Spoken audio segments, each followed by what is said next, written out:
I'm so excited this week to introduce you to Una Rorke, and I'm going to have to read what her job title is because it's quite a mouthful. So she is the Director of Business Partnering and Change UK, and Change for UK and Ireland. And she has been with Three Ireland, I think it says on LinkedIn, for approximately 14 years.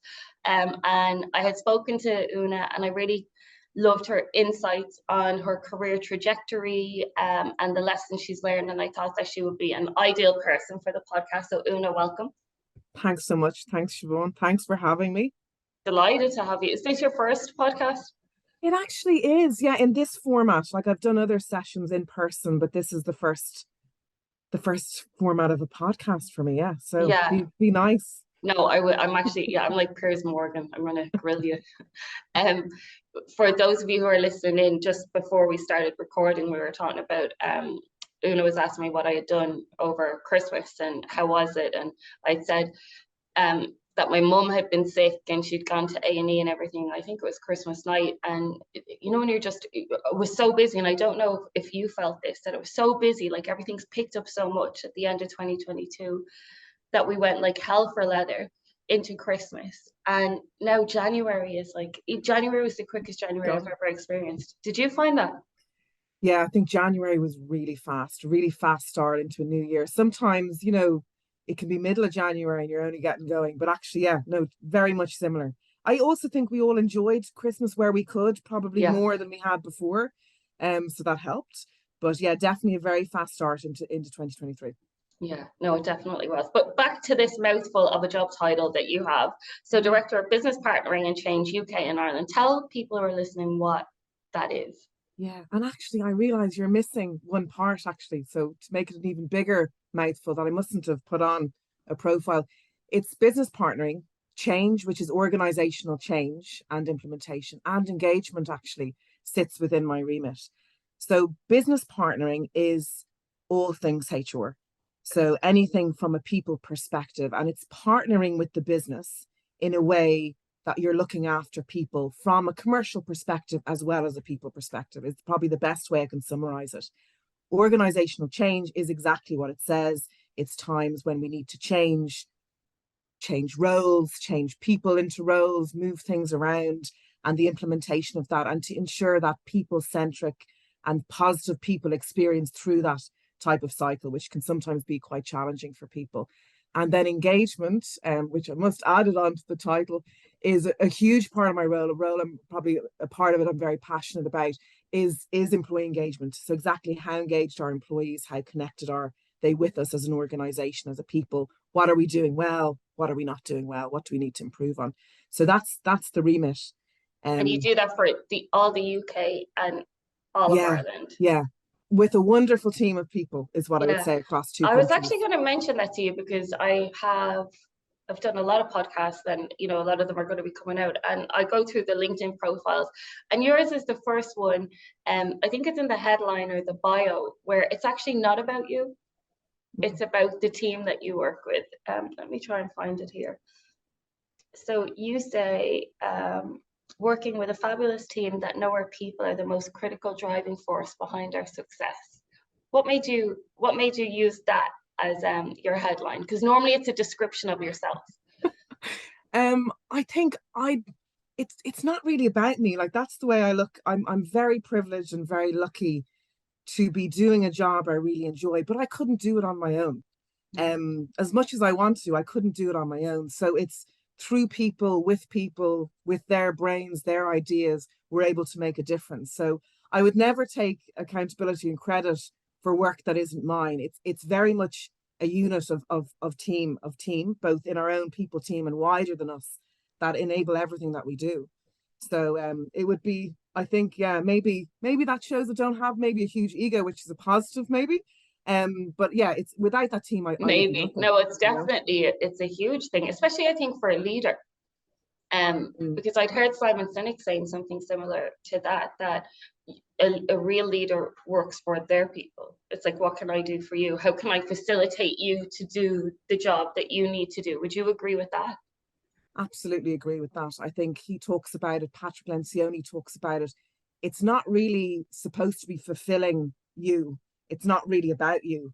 It's about what you can do for others to make them achieve their potential. So it's a very different view maybe I have on leadership. No, it is. And I think as well, because I was speaking to a gentleman, Michael, and his podcast is coming out next week, and he's like a chief people officer in Florida, and he was saying a similar thing, but he was saying sometimes it's hard to gauge if people in HR are good, because it's not like with a sales director that you can look at the numbers, and sometimes, you know, not just with HR directors, but sometimes they can hide behind the team of people that they have, whereas I think from what you're saying that you operate very much from a growth mindset, would you? Yeah, absolutely. I think none of us are the finished article. And I think it's having the mindset, I suppose, to appreciate that you're at your best when you're really uncomfortable. And throughout my career, I've had moments where I've felt really uncomfortable, but they're the moments where I'm growing the most, where I'm gaining the most as an individual. But equally, having that openness, I think, and being open to other ideas. Like, we don't have all the answers. And if there's any leader out there saying they do, they really don't. The answers actually come from allowing the opportunity for others to feed in, to give the ideas, and for the multiple brains to work, you know? So that would be my view anyway, Siobhan, on it. No, I think, look, I think that you're completely correct. I think it's so interesting because then when you added in the engagement, that's how you're getting the engagement, because it sounds to me, and I don't know if you're doing this with intention, I presume that you are, but like you're creating like an environment of like psychological safety, so people can contribute ideas, you know, if something works, great. If it doesn't, take the lesson and move on. Would you find that?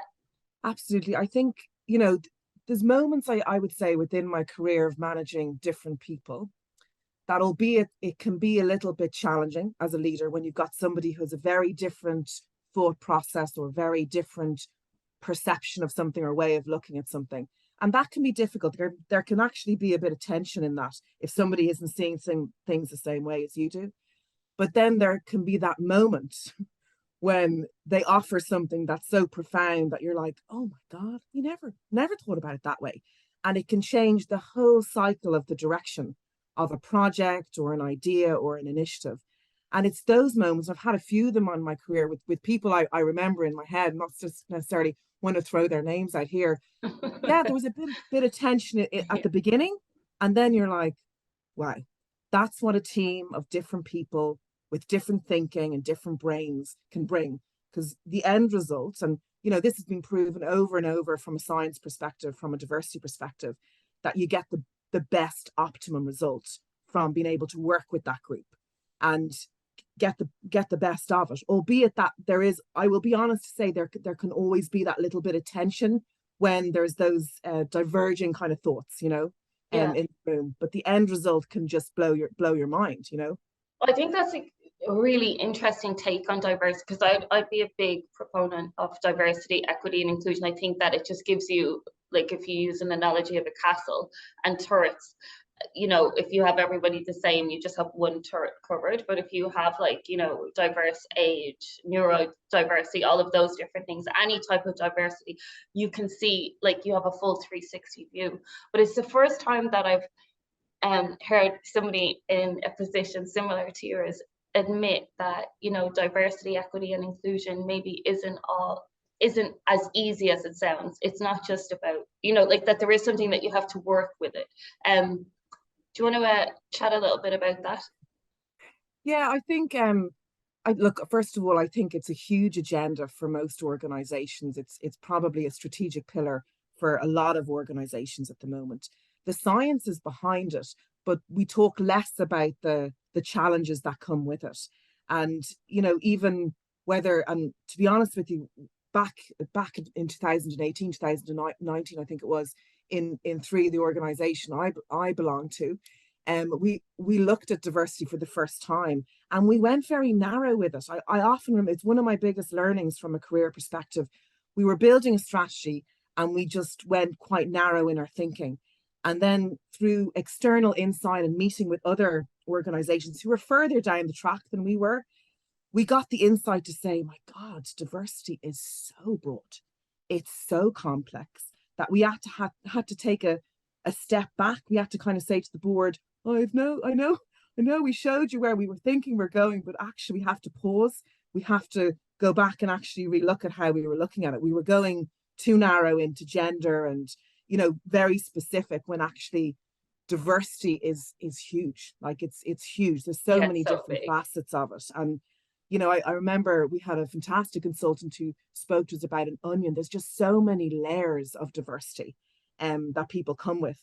And I think we probably underestimate some of the complexity around it. So, you know, neurodiversity is probably what I was talking about there, that bringing that different thoughts into the room and creating the right environment that people feel comfortable to share and offer their thoughts. And equally, if you've got people who don't want to offer it in the room with 20 people, how are you giving them the opportunity in a different way that they can share without looking, you know, or feeling that they're not being their authentic self? They don't feel comfortable taking center stage. They'd rather share their ideas differently. Yeah. So I think it's the challenge that comes with it. And I would say no company has mastered it, Siobhan. I'd say we're all still learning and we're all still managing through it.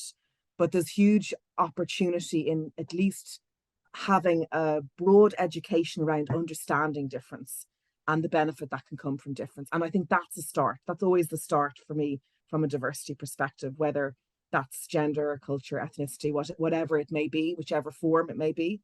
But I do admit that and that maybe that's me just sharing my own personal experience, that I remember feeling that tension in the room, going, Mm.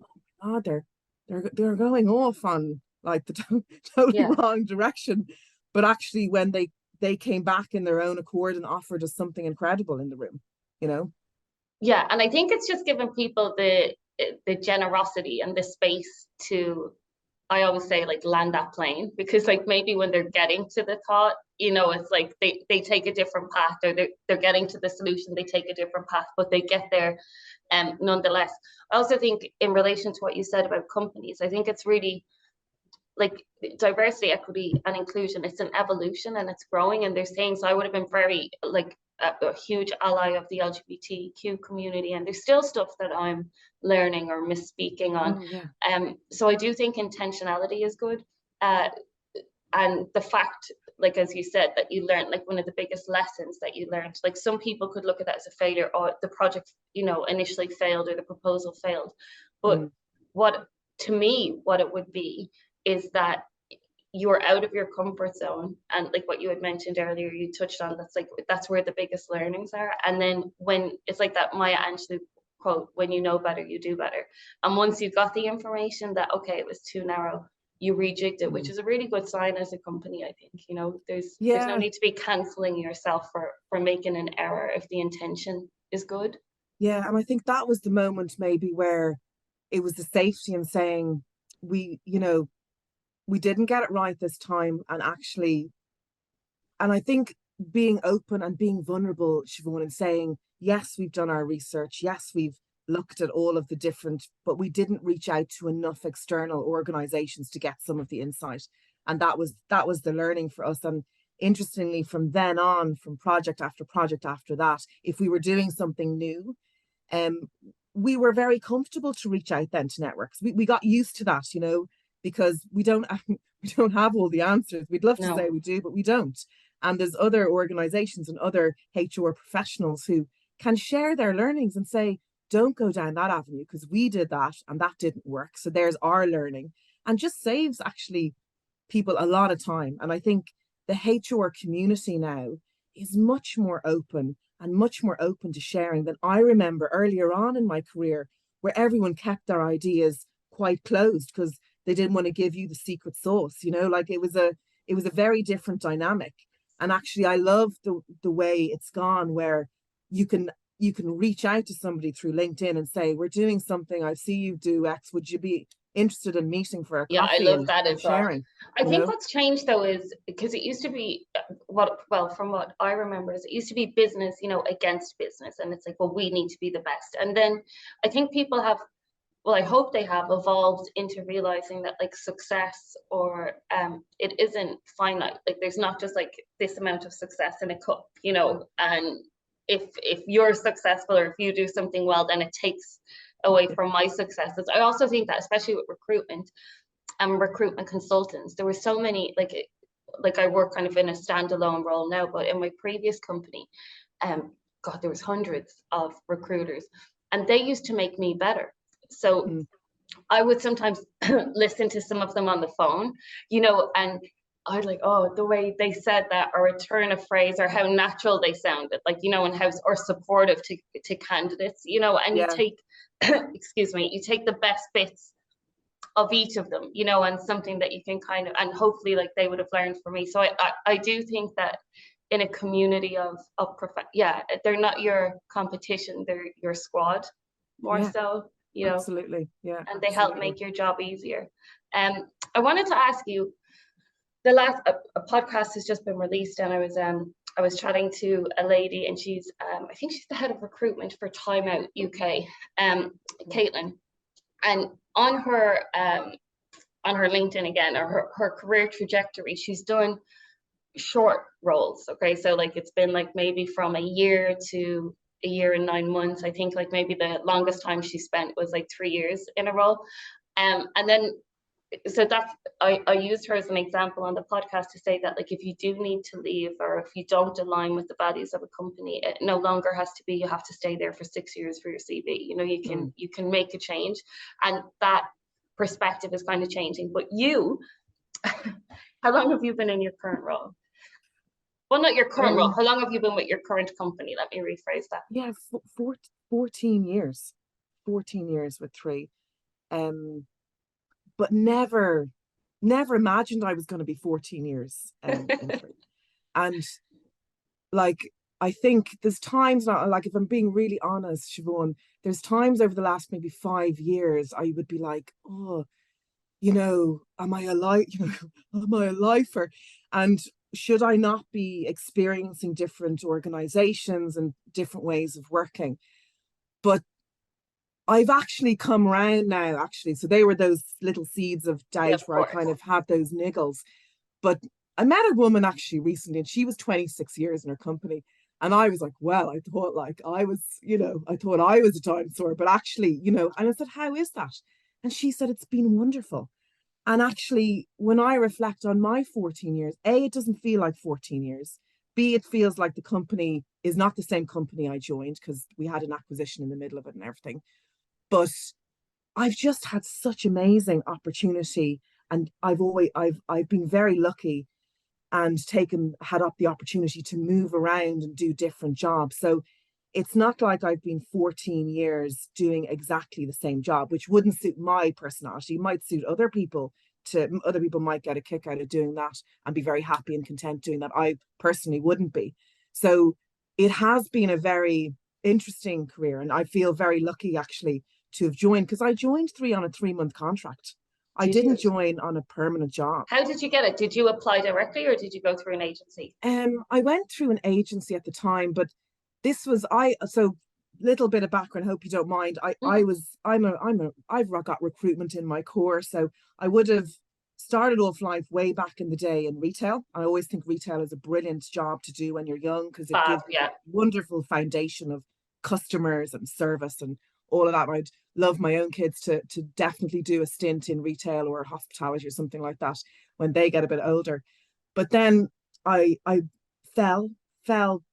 rolled into recruitment by total accident.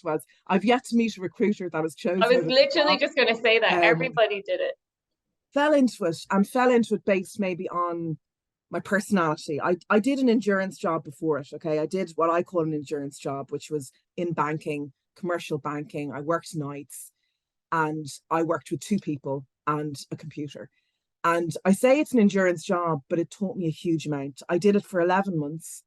And after all that did was say, okay, Una, you're not going to work in banking, potentially. And also you need to work with people, and you need to work in a place that has a bit of a buzz about it, or that, there's a little bit of energy in the room. You're losing the will to live. Yeah. I worked in a bank as well.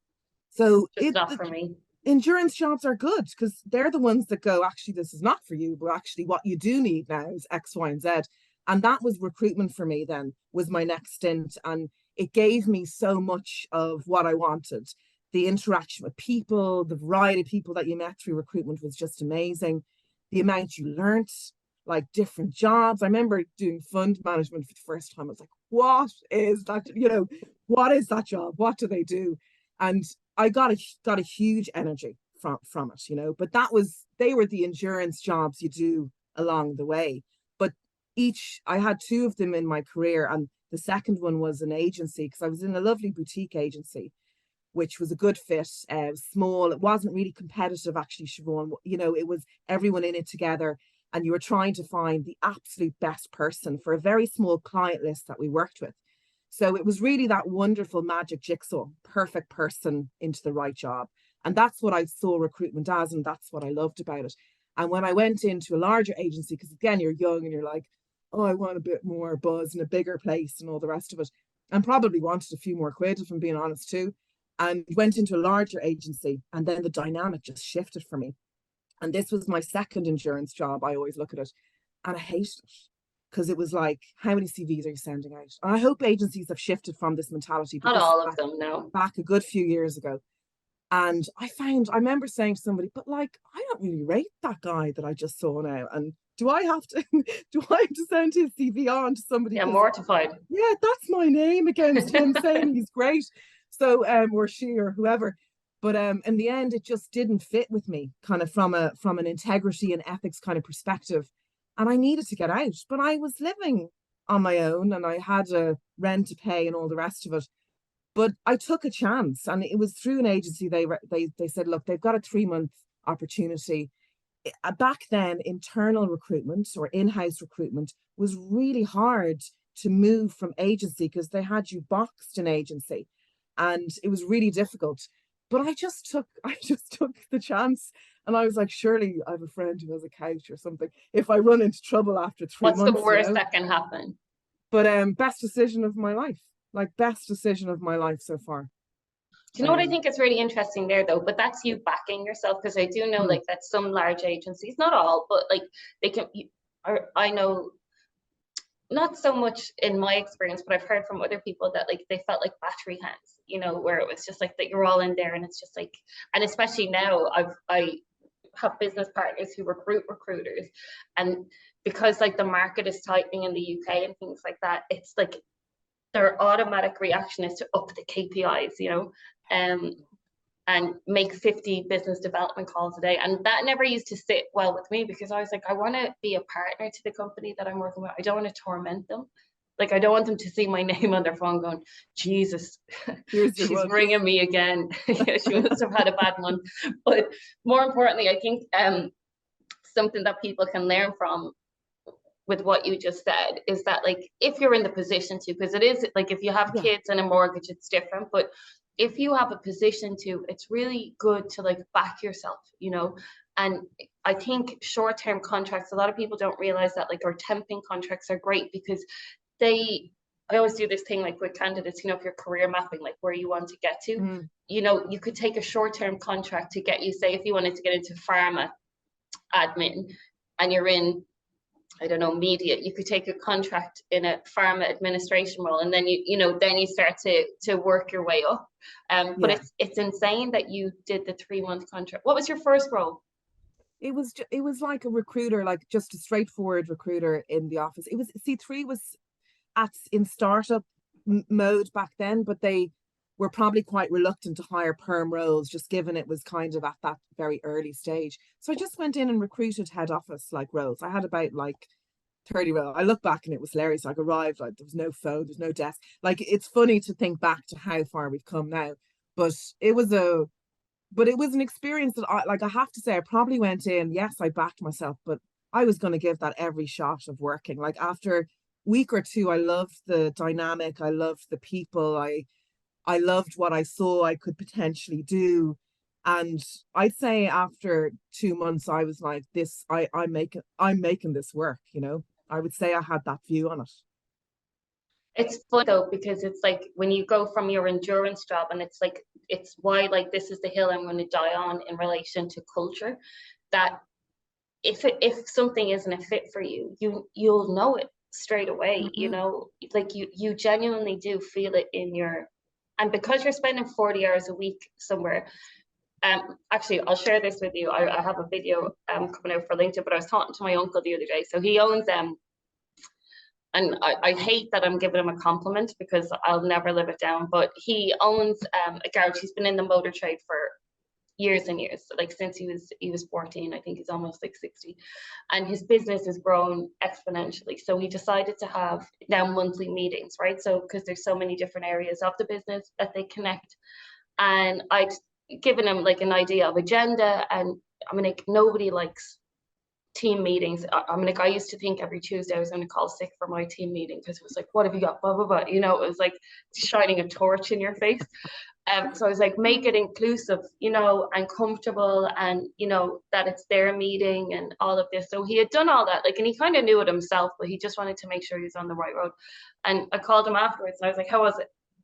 And he was like, oh, it's good. So he gave me these tidbits. And then he said, and then I just closed the meeting by saying, you know, this isn't your real life. This is your real life is with your loved ones and your family and this and that. And he said, but you come in here, you know, to get a paycheck to facilitate that the life that you live with the real people. He was like, so let's make it as enjoyable as possible. And I just thought, I have never heard that in a meeting. And this is from someone who doesn't have like HR training, but he's just lived a life, and he even realizes, him as a business owner, that it's great to love your job, but it's just a job. Yeah. You know, and let's make it as easy on each other when we're in here. What would your thoughts be on that? Yeah, like I think, well, first of all, that's like, I think it's great if you can approach things. Like, what I would say is that's authentic, isn't it? That's authentic leadership, that he went in and he portrayed the scenario as he saw the scenario for people. I think absolutely agree with aspects of that. I think everybody's different is what I would say. So I think it's constantly reminding people's motivations are all a little bit different, and you have to potentially bear that in mind. But I think we are there every week. We spend more time in a work environment than I do with my own kids and my family and everything. So I true. have to be enjoying it. Like like many of my team, we often talk about that. Like, we're in here and we're giving it our all, but are you doing the things that light you up? Are you doing the things that you get a buzz off? Are you doing things that bring you joy? Because if you're not, either we'll try and, you know, curate something to make sure aspects of what you're doing give you that. Otherwise, I suppose this maybe isn't the right place for you, you know. The just in there to do the job, I get that, Siobhan, but I'm lucky enough to say I probably don't necessarily have a team of people that see their roles like Yeah. that. Well, I think he meant more, maybe like I misspoke. I think he meant more that, like, we can come in, let's, you know, enjoy it, let's make it as, you know, that we're getting out of it what we put into Yeah. it. That, like, you know, at the end of the week you'll have a sense of, you know, I've achieved something. But you had touched on something there about, if you're not, because there's always going to be certain parts of your job that you don't like, right? Like admin, it's for me. Like, so that's like grand. I can grin and bear it because it's like maybe 10% of my, it probably should be 20%, but I'd say it's a good 10. But I'm a big believer, and I'd like your thoughts on this, of job crafting. So when I went into my previous company, I went in as a recruiter, temp recruiter, and I didn't really, like, I loved the making money and things like that, but I wanted more. So the company facilitated me to like craft my job in the sense of to take on other duties. So whether it was the sports and social, or working with students with intellectual disabilities, or, you know, doing more work with like organizations like Job Care or Epic. So my job, even though I was paid for the recruitment side of it, it fulfilled every aspect of my personality. I could pay my rent and give back and find people jobs. Do you believe that organizations are moving more towards that, where they can, once you learn the basics of the role, that you can try and implement other kind of duties into your position? I think trying to think about that one actually. I would say organizations are, like, I wouldn't say, I'm not sure it's the majority of organizations that can probably lean into that. I think some maybe more naturally can lean in than others. I think in a lot of organizations, there's lots of opportunity. I think what is interesting that you're saying the organization crafted. I would say you sought the opportunity too. So there's always Yeah, individuals fair. that want a little bit more than what they have. And if you approach anybody and they, with that mindset of saying, I just noticed that over there, and I think I'd be able to do that quite Yeah, well. no, I would have been very Yeah. much like that. Yeah. So But I it's think putting your it's hand up to yeah. say it and, like coming up with an idea or a suggestion or, Like most organizations, I think are quite agile like that, yeah, Siobhan, and actually would love people to be saying, I have a bit more capacity. I see that there's an opportunity there. I think and I can only speak because of my 14 years, I can speak very fluidly about three. We've lots of opportunities for individuals to do their job and get involved in other aspects, and I think whether that's, the employee forum, whether that's involved in some of the engagement champion work that happens across the organization, some of the CSR work. There's lots of opportunity in an organization that I'm in for you to get involved in other aspects. For it to be formed as part of your job, we probably haven't got there yet. But a yeah. good I think manager, that's very specific though, isn't it? yeah, It's like, yeah, a good manager will be asking you all the time, so how are you feeling? Is there anything else you'd like to get involved in? And it is a little bit of that, and yeah, that's interesting what you said, because I would have said when I first started in that 3 months, I remember looking at how somebody was doing, and no, it's no disrespect to the person who was doing it, they were just too busy. I was saying, oh, like, I know I'm in to do the office recruitment, but I'd really like to have a go at the retail stuff as well, because I think I could make that a better process. So yeah. it's a little bit like if the It's putting your hand up. conversation, yeah, if the conversation is open enough, and I think like most managers would bite your hand off, no? If Yeah, you're I gonna, think so. I think, but I mean, like, and I've said that like even in some of the webinars that I've done, that like people get in their own way. Like self-doubt is probably the biggest killer of dreams or development or goals, because they're like, oh well, they might say this. And I know my grandmother used to say, closed mouth won't get fed. yeah. So it's more about just making the suggestion, Mm. and using your, I mean, like, I would think using your one-to-ones.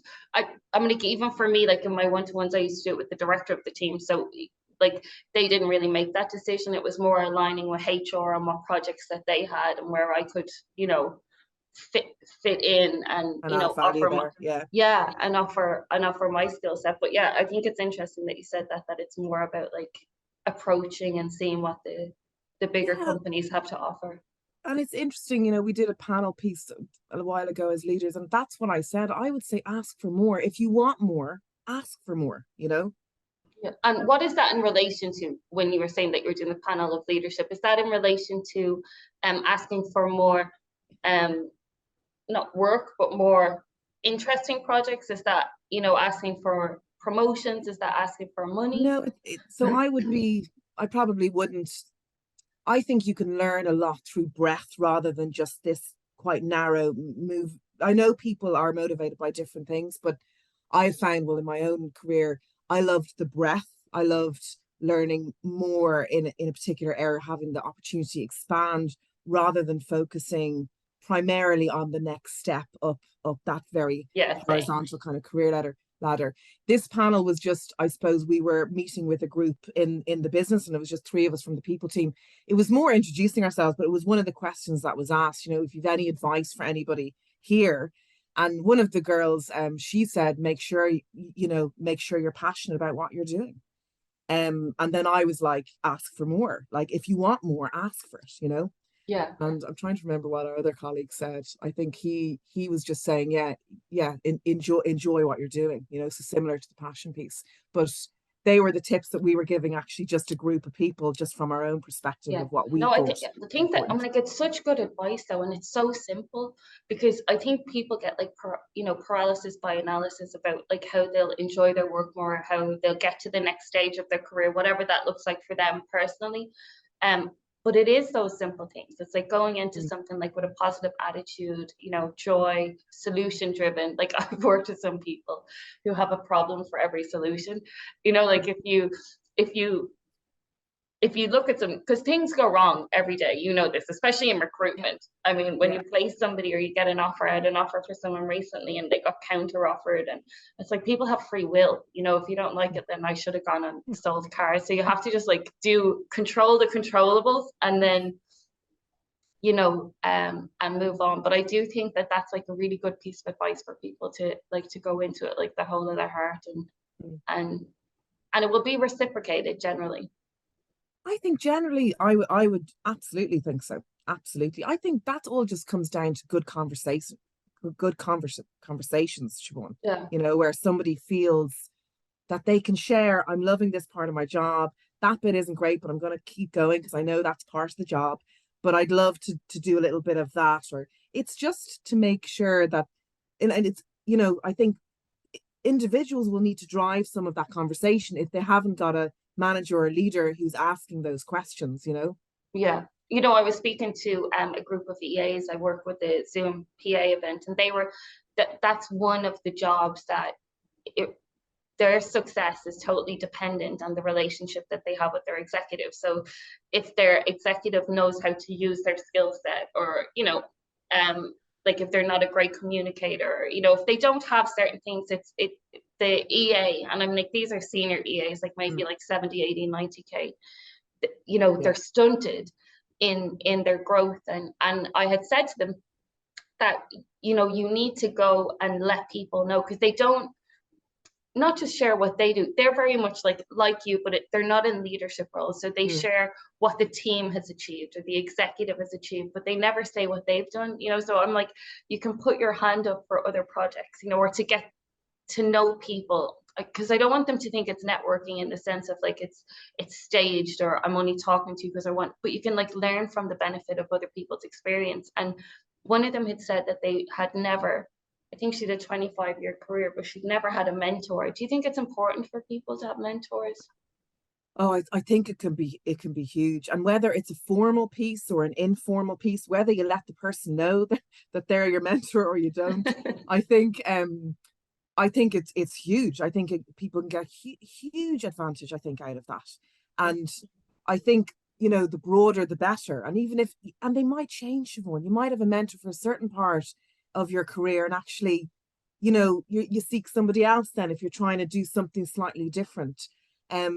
But huge advantage in that, And did you have mentors, whether they would have known that they were mentoring you or not? I'd say I had the more informal ones that they didn't know the role that they were playing. But I think I've always, first of all, I'm always open to say I don't have the answers. So, absolutely, I'd have no problem. I've got a lovely network of people that you could tap into and just say, thinking of doing this, thoughts, views, anything, So yeah, but as I say, they probably didn't know the role that they were playing for me at the time, No, I think, I'd be the same. I don't have like official mentors, but there's loads of people. And I mean, like, it is at stages, it's like seasons, so it's people that like I would pick things up from.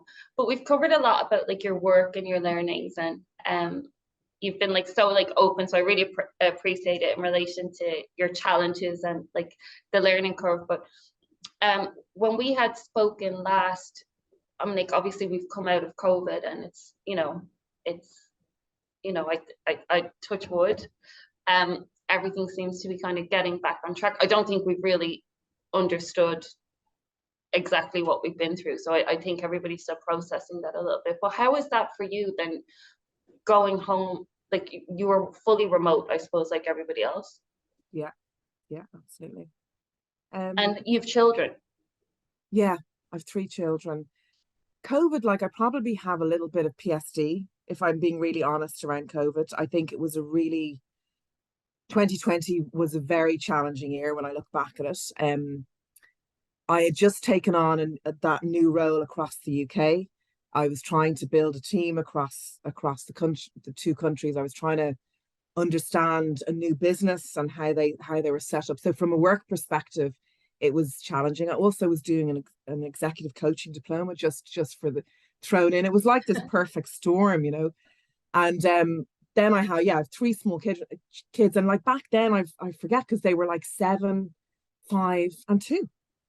And like, I think maybe, and maybe to explain my situation, I do have three children. And actually, because I've been in three for 14 years, I had all of my children during my career in three. But when my eldest was about five, so that's about 5 years ago now, we were trying to, my husband also worked. He worked on the road. I had a busy job, worked, not saying I worked extensively long hours, but it was a challenge. The childcare thing was a challenge, the drop-offs, the pickups, all of that kind of stuff. And that sat with me because he was always on the road. So when our eldest was turning five and was starting to go to school, it threw up this whole logistical kind of challenge. Like, how are we going to do it? Like, how am I going to pick up him at that weird time, get into work? And this was pre-COVID, so we've gained a lot more flexibility and everything since COVID. So we were 5 days in the office. That was our ethos back then. So it was I was just like, I don't know how we're going to do it. And then the money, and when you've three children, and they were all very much wanted children, no major surprises. But I think we knew that the cost implication of having three small kids was going to be quite significant. And then it really becomes significant when you've got three, in childcare of some kind, and we know how expensive all the crashes and all of that is. But the school thing was a catalyst for us. How are we going to do it? How are we going to manage it? Two in a crash, and the school runs and all of that, and how are we going to employ somebody, and we're going to have two people. Like, our heads were just melted thinking about it. And at that point, my husband turned to me and he's like, not really enjoying my job like as much as you enjoy your job. And I said, okay. And he said, I said, would you ever think maybe could you stay at home with the kids? And it was a big decision. I'm making it sound like it was a conversation over coffee. It was a really big decision for us. But we went with it. It was made easier when one person isn't enjoying their particular role or isn't getting that level of satisfaction or doesn't have that passion about what they're doing. It made it a little bit easier. And we said, well, look, we'll try it. We'll try it. And I always remember the term he used, and I've said this to many people over the years. He turned and he said, it would be a privilege to look after the three children. And that just gave me goosebumps. I know. And that gave me goosebumps when he said it.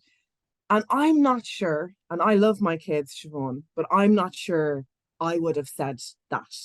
I used to love my maternity leaves, but I also enjoyed going back to work and being able to have lunch and go to the loo and all the things you couldn't do when you were on maternity leave, and have warm coffees and hot coffees after it. So when he said that, I said, okay, this is worth us trying. And 100%. And if he's saying that and using that language, like, that comes right from your heart, I think that's why I got the goosebumps.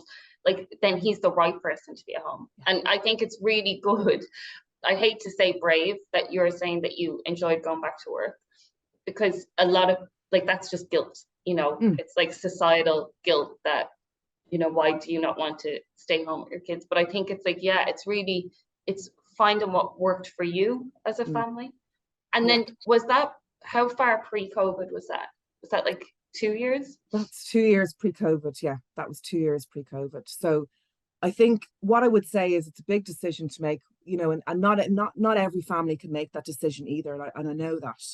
And going down to single income comes with its pressures and comes with its challenges. And not every family can say we couldn't move to one income, even but sometimes those crash fees and the after school costs, if you do the maths, like, you're just paying for the childcare with one salary. That's all. And that's when we did a bit of the maths and we had the conversation about it. But I will say, Siobhan, we checked in a lot over those 2 years to say, is it still working? And that is still a constant conversation that happens between myself and my husband. Is it working? And during COVID, he was tested to the absolute brink, like every parent across the country. And yes, we were very lucky, because I saw many scenarios, as I'm sure you did, where you two parents working and trying to work, and kids and homeschooling and all of the drama that I think we all had to manage, and how we survived it. Some of it I just don't know. It's actually shocking, isn't it? Yeah. But and I was lucky. I was one of the lucky ones because actually that was his job, to look after the kids. But he had a toddler, he had two kids in early stage school, a toddler who doesn't get that you're doing homework and you have to concentrate. And Absolutely if couldn't care less. no, and if you remember, one day they were all in school, next day, and then you were next of all, you were a teacher and a parent. Like it was Shocking. just a nightmare, I and I know. couldn't help him because You were there was working. too much going on Yeah. from a work perspective. We were making sure our employees were okay. We were making sure our employees felt connected. We were, like every organization, flipping to fully remote from fully office. It was a bananas time. And I had to, and it was a pressure cooker. Like I look back in 2020 and doing assignments, and like when I look back, I don't know how I did it. Like, I don't think that you know, people would have gotten through it. I mean, again, this mm, is with a lot of things. Like if you knew how long it was going to go on, because everything was gradual, it was like, mm, okay, well, it's for 2 weeks, and then it's like 5K or 2.5K. Or I mean, I had memories on my phone of when I live in town, and that was hard for me because I was isolating. I was going through something with my previous company, but I was isolating. My mom was cocooning, so you're just yeah, alone. I was the opposite end of the spectrum. I had yeah, nothing to occupy myself, so all I had was anxiety. I think I lost like, I think it was like 2.5 stone. So I went like from a size, I'd already lost weight, got to, your goal weight, and mm, then lost 2.5 stone. Like I was just eyeballs and teeth. And um had to then like start but then COVID, as it I suppose went on a little bit for me, it became a blessing, which a lot of people can't say, and I mm, feel very guilty saying that, but it was just then that it gave me time. Everything, like the world just slowed down. So I could kind of catch up on myself, put yeah, the, there was no bars open, so I couldn't, medicate going for pints. And, I had to just like yeah. face everything that I was facing head on, which was, yeah. So it's completely different to what the challenges you would have had, but it was just like so Yeah. much time on my hands. Yeah, which no, I mean, I was so far polar to that. But I do look back in hindsight, like there was great moments in the madness, and you did get a different perspective. And a commute from Wicklow into town, like every day for 5 days a week was what I used to do, and I used to think I was just tired from life, but I was tired from that commute. And those are the things you realize during COVID. It was a wonderful time for HR, Siobhan. It put a huge spotlight on us, and we shone in many organizations. Our people were well looked after. We communicated as well with them. We also had that wonderful, uncomfortable moment where, oh my God, we don't know what we're doing. We've no policy on this. We've no, like we were learning, we were back learning, like with everybody at the same time. And I can look back now, like once we're through it, and see again some of the benefits of it, and the opportunities to have like that everyone had to hang out with their kids a bit more, you know, to Yeah. just To appreciate life a bit recalibrate, I more. think, Yeah. wasn't it? And it really, well, for me, it was like the things that I missed. It wasn't shopping or things like that. I missed like hugs off my goddaughter Grace, or like seeing Lucy and bringing her to the cinema, or like going up to my mom and being able to like give her a kiss on the forehead when I'm making her a cup of tea. Like it was those Yeah. things that. So then, and that was one thing actually bringing us full circle back to Christmas. This Christmas, now that you've said it, was actually better than I've actually given it credit for, because it was the first year. We have like all these traditions. Like my mom's one of 10. So you can imagine like the cousins and like, and we're very, very close. We go on holidays together every year. So it's like this year is the first year that we'll all be going back together. Christmas, we got to go to Harold's Cross, the lighting of the Christmas tree, Oh, because that had been lovely. Yeah. cancelled. We do that as a family, go for breakfast Christmas Eve morning together. So all of those things came back this year. So yeah, thanks for reminding me of that actually. I'm I'm grateful for it. Yeah. So Yeah. um in hindsight, when you were saying there that you were grateful for some of the things that had, well, for the moments that you had during COVID, what positive changes have you taken into your current life? And that can be professionally or personally. Um, I think some of the personal pieces is just, well, professionally we moved to hybrid, which I think has personally been a game changer for many of us who, well, for anybody that commutes into the office, even if you're only on a bike for 15 minutes, whatever that looks like to you, I think that was a game changer, I think, kind of post COVID. that has given me a different ability to get more of the balance and the blend of Una the person and Una the person in work. So that definitely is what the company, from a work perspective, I've gained. I think hybrid working and working from home, I never thought I could do it. I never did it. One day, I think when it snowed back in like, I don't know, 8 years ago, and I nearly lost my life working at home for a day. So all of that, like, I think is definitely, I feel that's a gift, and that's a gift I don't ever want to give back to any company. I feel very passionate about that. And from a personal perspective, I live very close to the sea, and I was walking, walking by the coast, like, for half an hour before I started work, listening to podcasts. And I thought, this is my best life. So, it's a bit dark for me to do it at the moment. So winter isn't brilliant, but like when it starts brightening up now, I'll be back doing that. And they're the moments for me. And COVID indirectly, I think, provided me those moments and the ongoing gift of them. And I think that's what and I think we just had like a little what you're saying, all of those moments, those touch points, those connection points, Siobhan. I think that's why I'd say we all went a bit bananas over Christmas, and we didn't really care. Like, we all were like, well, I've had it twice now. So it was like, and I'm okay and I survived. And I know lots of people are still very sick with it, and it still impacts people differently. But I mean, I think given where we came from, I mean, Christmas was about being together. It was And hectic, wasn't it? Yeah. It was very much yeah. No, I definitely think so. And I do think that you're right. I do think it's those little things, and it's finding like the small, like that word extraordinary, like it's the ordinary moments that like, but once you're in them and they've been taken away from you, then when you get them back, it's like, oh, okay, so this is what it is for me. And some of the kids stuff as well, I suppose, like, some of the drop-offs to school and stuff that I wouldn't normally have ever done because I would have been well gone. So some of those pieces just from a more family. How did the kids react to having you home for? Like, it's incredible how they adapt. So I thought they would be banging down my door all the time, especially the smaller one, the 2-year-old. I thought, oh, she's not gonna leave me alone if she knows that I'm here. But they get so used to that. Oh, you're gone to work, you're in the office. That's what they did.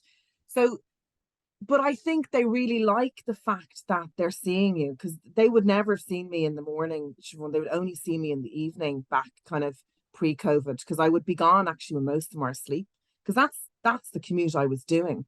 That's so great that you have that time back.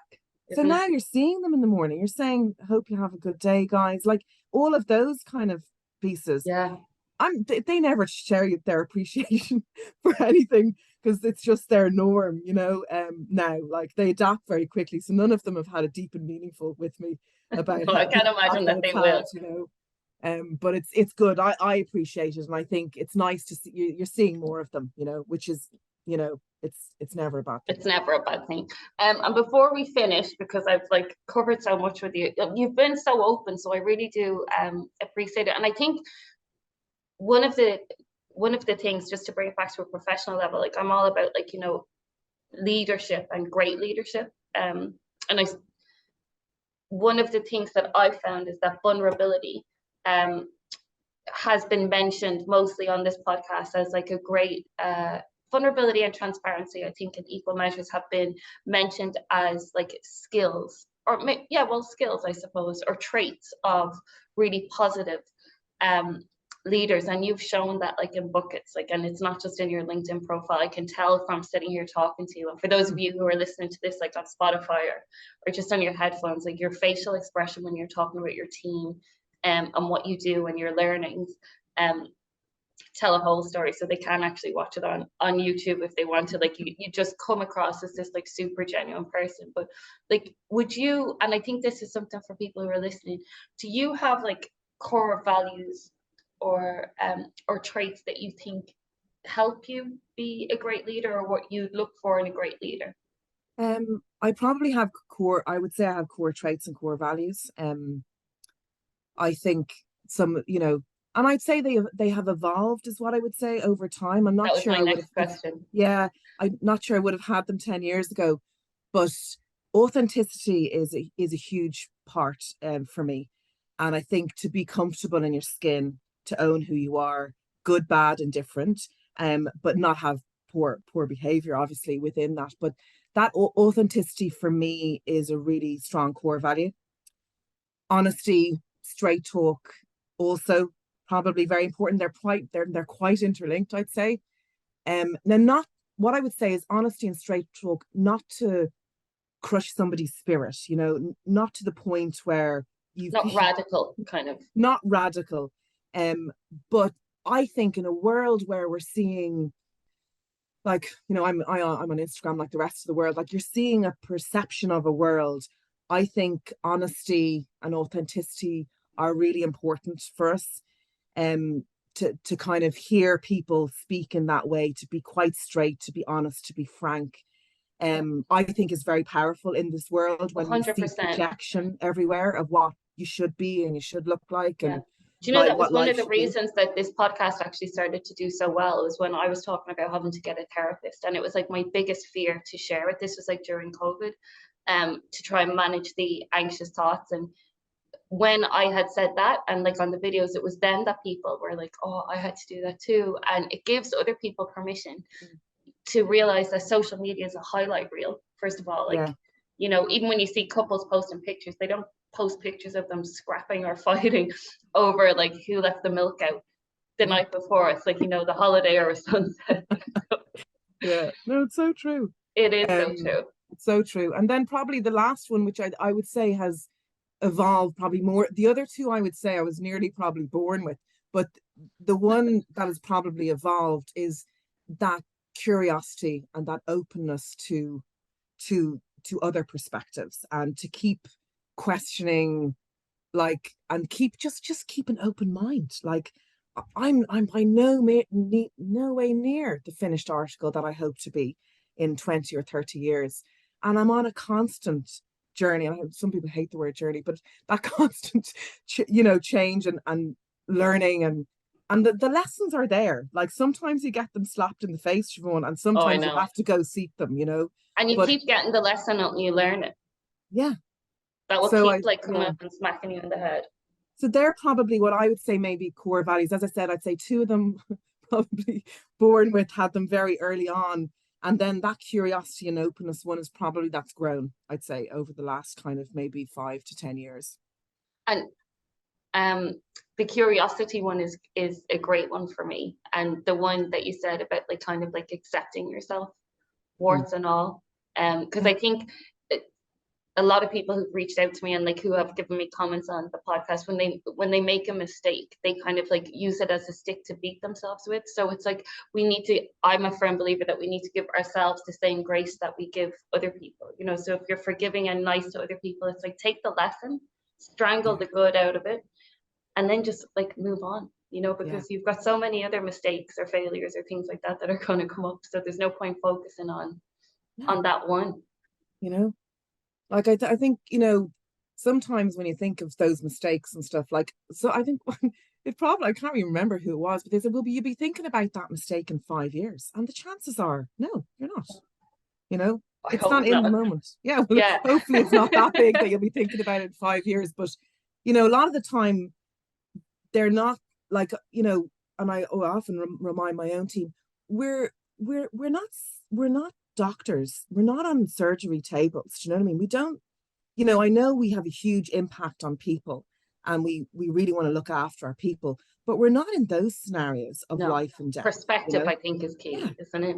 And it's like, as well as that, and it comes back, we can finish on this, to the growth mindset. It's like, look, if something doesn't work out, like with your project, say initially when you were talking about 3 and, launching the diversity, equity and inclusion programs, you learn the lesson and then you move on, and really that was the win, because then after that you you reached out to all the experts in the field. So like that to me is just like, okay, well, that was like a lesson worth learning, and an even better project and outcome in the end for everybody, so that's the lessons you learn. Yeah. And it's funny though, because all of the things that you've said, whether it's about your personal or professional life, can actually be applied vice versa. you know, so it's like the lessons you learn professionally are equally as important to the ones that, you know, are applicable to your personal life. I've actually loved the conversation, Una. You're so good for joining us. How was the first podcast? I think like it's lovely because it is exactly that. It is just a conversation. So Just a chat. it's just a chat. And I think, you know, I just hope that some nugget of something that I said gives somebody a perspective around something they're facing, you know. But Yeah. No, it definitely it's been will. lovely. It's been And I'll really share lovely. all the comments. So what I'm going to do is I will put Una's LinkedIn in the comments of this when we post it out. So you can have a look at her, have a listen, and there will be a YouTube link. And yeah, thank you so much for joining us today, Una. It was enlightening. Thanks, Siobhan. Thank you.